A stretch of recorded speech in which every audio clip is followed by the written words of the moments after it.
Assalamualaikum warahmatullahi wabarakatuh. Alhamdulillah, alhamdulillahilladzi wa kafa, wassalatu wassalamu ala ibadihilladzi nastafa, wa ala alihi wa ashabihi ala ahli sidqi wal wafa.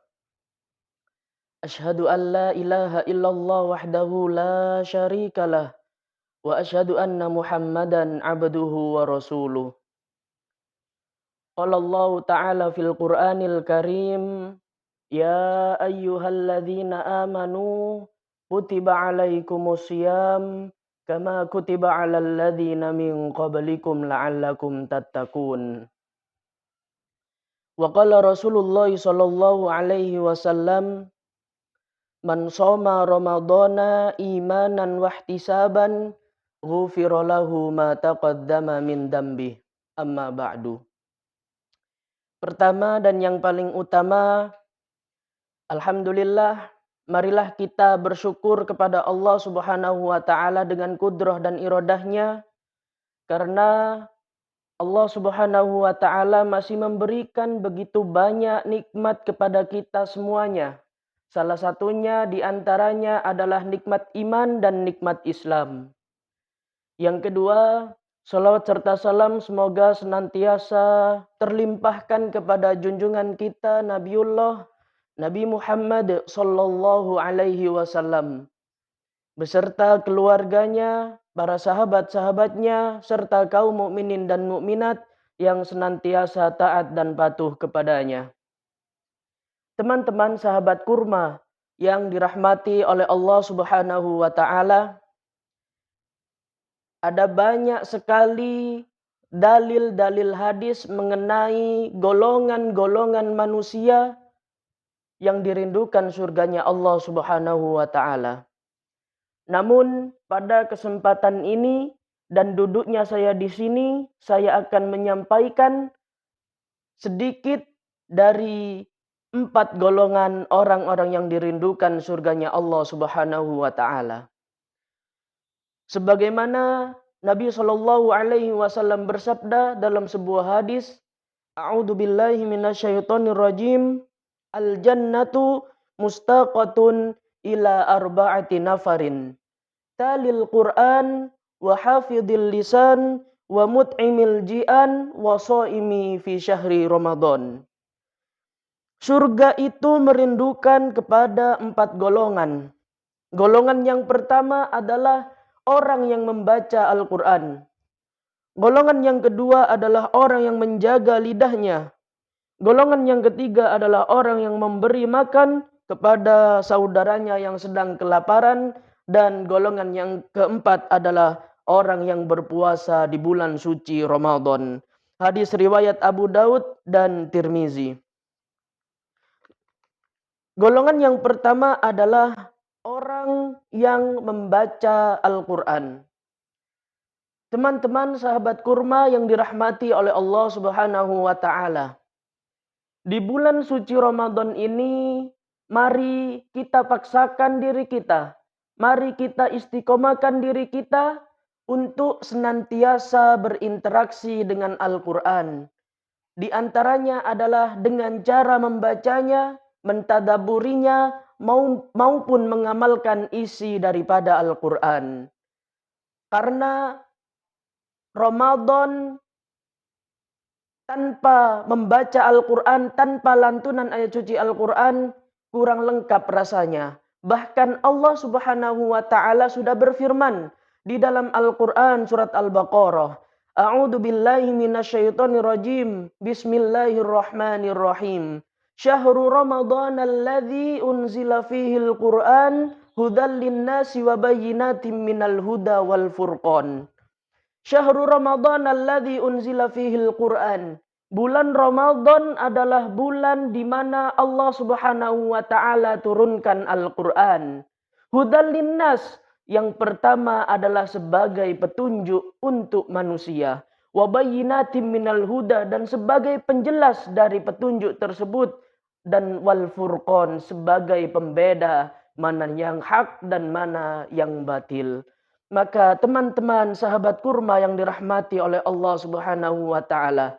Oleh sebab itu, mari kita target diri kita mumpung masih di bulan suci Ramadan, mari kita paksakan diri kita untuk berinteraksi dengan Al-Qur'an. Kita bisa mentarget diri kita dan kita bisa mengevaluasi diri kita bahwa saya mampu sehari itu 1 juz. Bagaimana caranya? Mungkin konsep ini mudah teman-teman, namun mari kita praktekkan bersama-sama. Dalam mushaf standar Utsmani terdapat 1 juznya sebanyak 20 halaman. Maka mari kita bagi menjadi 5. Misalkan sehabis sholat subuh kita baca 4 halaman. Sholat duhur, ba'da duhur kita baca lagi 4 halaman. Ba'da asar kita baca lagi 4 halaman lagi. Ba'da maghrib atau habis berbuka puasa kita baca lagi 4 halaman. Dan habis sholat qiyamul Ramadan kita baca 4 halaman lagi. Itu 1 hari sudah 1 juz. Maka pada hakikatnya Al-Quran itu mudah. Al-Quran itu banyak sekali keutamaan-keutamaan ketika kita berinteraksi dengan Al-Quran. Salah satunya Rasulullah Shallallahu Alaihi Wasallam bersabda, "Iqra'ul Quran, fa innahu ya'ti yaumal qiyamati syafi'an li ashabi." Bacalah Al-Quran, sebab pada hari kiamat nanti Al-Quran akan memberi syafaat kepada para pembacanya. Hadirin teman-teman kurma yang dirahmati oleh Allah Subhanahu wa taala. Golongan yang kedua adalah orang yang senantiasa menjaga lisannya. Kita faham dan kita tahu bahwasannya ada hadis populer, hadis singkat yang sudah mungkin teman-teman hafal. Salah satunya adalah Nabi Shallallahu Alaihi Wasallam bersabda, "Man kana yu'minu billahi fal yaumil akhir falyakul khairan aw liyasmut." Barang siapa yang beriman kepada Allah dan hari akhir, maka berkatalah yang baik atau diam. Dari sini jelas bahwa ketika kita beriman kepada Allah dan hari akhir, maka kita harus benar-benar menjaga lidah kita. Kita harus benar-benar menjaga lisan kita. Bagaimana supaya kita berbicara yang baik. Bagaimana supaya kita berbicara kepada orang lain tidak menyakitkan hati. Bagaimana caranya kita berbicara jujur kepada orang lain. Apalagi di bulan suci Ramadan. Bulan yang penuh berkah. Bulan yang penuh ampunan.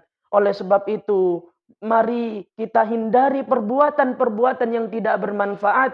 Salah satunya adalah perkataan yang sia-sia. Perkataan yang kotor dan perkataan yang tidak bermanfaat. Nabi Shallallahu Alaihi Wasallam bersabda, "Min husni Islamil mar'i tarkuhu ma la yaknihi." Dari tanda bagusnya keislaman seseorang adalah dengan meninggalkan hal-hal yang tidak bermanfaat. Teman-teman kurma yang dirahmati oleh Allah Subhanahu wa taala, golongan yang ketiga adalah orang yang memberi makan kepada orang yang kelaparan. Sejatinya dalam harta kita terdapat hak untuk orang-orang yang harus kita sedekahkan, yang harus kita infakkan, dan yang harus kita keluarkan. Apalagi ini momentum bulan suci Ramadan, maka marilah kita memperbanyak untuk bersedekah. Untuk memperbanyak kita berinfak. Mungkin momen ini adalah momen spesial, maka mari kita berikan makanan-makanan atau istilahnya takjil untuk saudara-saudara kita yang sedang menjalankan ibadah puasa. Ada banyak keutamaan-keutamaan ketika kita memberikan takjil kepada saudara kita yang sedang berpuasa di bulan suci Ramadan. Salah satunya adalah terdapat dalam hadis, "A'udzubillahi minasyaitonirrajim. Man fattara sha'iman kana lahu mithlu ajrihi ghairu annahu la yanqusu min ajri shaimi syai'ah." Siapa yang memberi makan orang yang berpuasa, maka baginya pahala seperti orang yang berpuasa, tanpa mengurangi pahala puasa sedikit pun juga. Hadis riwayat Tirmizi.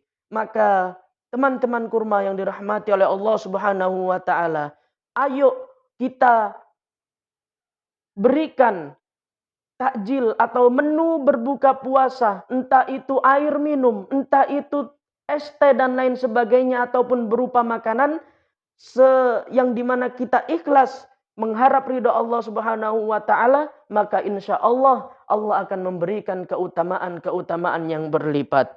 Keutamaan golongan yang keempat adalah orang yang berpuasa di bulan suci Ramadan. Kita mengetahui bersama bahwasannya ibadah puasa di bulan suci Ramadan ini adalah kewajiban bagi seluruh umat Islam. Terkecuali bagi orang-orang yang uzur atau mendapatkan keistimewaan dari Allah Subhanahu wa taala. Oleh sebab itu, maka mari kita tunaikan ibadah puasa di bulan suci Ramadan ini bersama-sama. Jangan sampai kita tidak berpuasa di bulan suci Ramadan ini. Jangan sampai kita meninggalkan kewajiban-kewajiban kita. Dan jangan sampai kita tidak mau menunaikan ibadah puasa di bulan suci Ramadan. Banyak sekali keutamaan-keutamaan ketika kita mengerjakan atau menunaikan ibadah puasa di bulan suci Ramadan. Salah satunya adalah man shoma ramadhana imanan wahtisaban ghufira lahu ma taqaddama min dambi. Barang siapa yang berpuasa di bulan suci Ramadan mengharap dengan iman dan mengharap ridho dari Allah Subhanahu wa taala, niscaya Allah Subhanahu wa taala akan ampuni dosa-dosa kita. Oleh sebab itu, mumpung masih di bulan suci Ramadan, bulan yang penuh maghfirah, bulan yang penuh ampunan, mari kita tingkatkan diri kita untuk menjaga hal-hal yang tidak bermanfaat dan menunaikan ibadah puasa di bulan suci Ramadan ini. Dan teman-teman sahabat kurma yang dirahmati oleh Allah Subhanahu wa taala, itu adalah keutamaan ketika kita menunaikan ibadah puasa di bulan suci Ramadan. Namun ada juga ancaman yang harus kita perhatikan ketika kita meninggalkan ibadah puasa tanpa disengaja, dengan disengaja. Salah satunya adalah dalam sebuah hadis yang diriwayatkan oleh Abu Umamah. Beliau pernah bermimpi pada suatu malam didatangi oleh dua orang laki-laki. Kemudian laki-laki ini menarik beliau ke sebuah gunung. Kemudian dari atas gunung nampak sekelompok orang yang menjerit kesakitan seperti disiksa dengan amat pedih. Kemudian beliau menyaksikan orang-orang yang mengalami kondisi buruk. Mulut mereka disobek dan dari robekan itu bercucuran darah. Ketika Abu Umamah bertanya kepada Rasul ketika dengan terkait mimpinya ini, maka Nabi Shallallahu Alaihi Wasallam mengatakan mereka itulah adalah orang-orang yang berbuka sebelum waktunya, atau mereka adalah orang yang dengan sengaja meninggalkan puasanya. Maka dari ancaman tersebut, maka marilah kita tunaikan bersama-sama puasa Ramadan ini. Dan teman-teman sahabat kurma yang dirahmati oleh Allah Subhanahu wa taala, golongan tersebut yang saya sampaikan ini semoga bisa memotivasi diri kita. Semoga bisa menjadikan gambaran bagi kita dan menjadi semangat bagi kita untuk terus menunaikan ibadah-ibadah. Baik ibadah yang wajib maupun ibadah yang sunnah. Khususnya di bulan suci Ramadan. Khususnya di bulan yang penuh ampunan ini. Sehingga ketika Ramadan sudah berakhir, kita dengan mudah untuk menunaikan ibadah-ibadah tersebut. Oleh sebab itu, maka mari kita jaga lisan kita. Mari kita tunaikan. Mari kita berinteraksi dengan Al-Quran. Kita benar-benar berinteraksi dengan Al-Quran di bulan suci Ramadan ini. Kita jaga lisan kita, pandangan kita, perbuatan kita. Dan mari kita tunaikan ibadah puasa di bulan suci Ramadan ini. Mungkin hanya ini yang dapat saya sampaikan. Kurang dan lebihnya saya mohon maaf yang sebesar-besarnya. Afu minkum. Wassalamualaikum warahmatullahi wabarakatuh.